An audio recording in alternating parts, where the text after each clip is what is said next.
عباس علمدار جنہیں عباس ابن علی کہا جاتا ہے، حضرت امام حسین کے سوتیلے بھائی تھے۔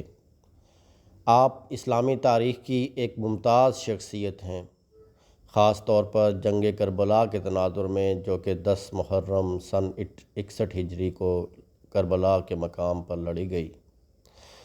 کربلا کی جنگ کے دوران امام حسین اور ان کے پیروکاروں نے اموی خلیفہ یزید بن معاویہ کی فوج کا سامنا کیا۔ حضرت عباس اپنی بہادری، وفاداری اور اپنے بھائی حسین کے لیے اٹل عقیدت کے لیے جانے جاتے ہیں۔ آپ ایک ماہر جنگجو تھے۔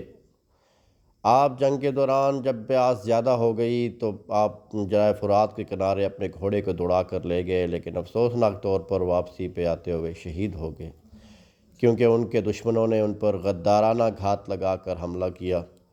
آپ کی قربانی اور لگن نے اسلامی تاریخ میں وفاداری کی ایک لازوال علامت بنا دیا ہے۔